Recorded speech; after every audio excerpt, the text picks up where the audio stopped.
I believe in interpreting the playwright, not finding a clever way of doing the play. I think my duty and the actor's duty is to do the play as the playwright envisioned it. Well, There's One in Every Marriage is by Georges Feydeau. Feydeau is probably the greatest comic playwright in France since Molière.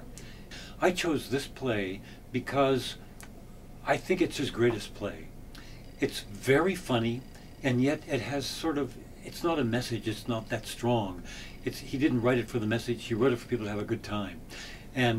But it's about marriage. All of his plays are about marriage. Many of his plays are constructed so that in the first act we see something going on, and so the wife becomes suspicious, or sometimes the husband becomes suspicious. Anything about Poe? Oh, right.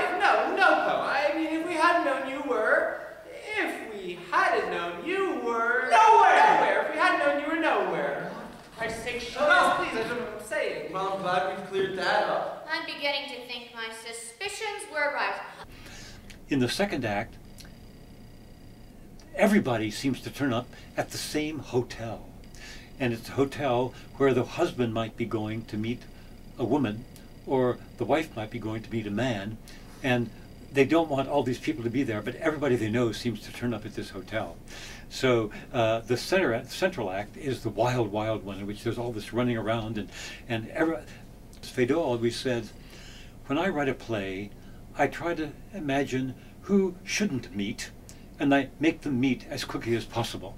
So there are a lot of embarrassing situations in these plays, lots of lies, lots of inventive people telling things to get around problems, and then it sinks them in deeper and deeper.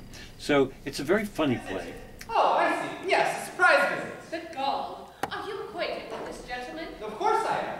And with Feydeau, it's relatively simple because it's just hilarious, and you want to make it funny, so you have to work on timing, which is quite difficult sometimes. You have to work on speed. You have to know when to stop in order not to cover up the laughs and make them stop too quickly, but to grab the speech soon enough that the laughter doesn't peter out before you begin again. So there's a lot of work, technical work to be done for the actor. Oh no, I could not. I am a faithful woman, only one lover.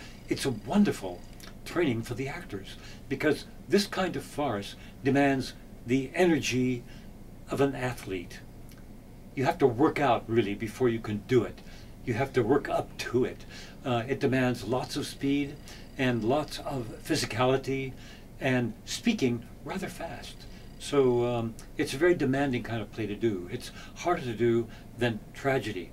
So it's a very energetic kind of theater, and it's a very funny kind of theater.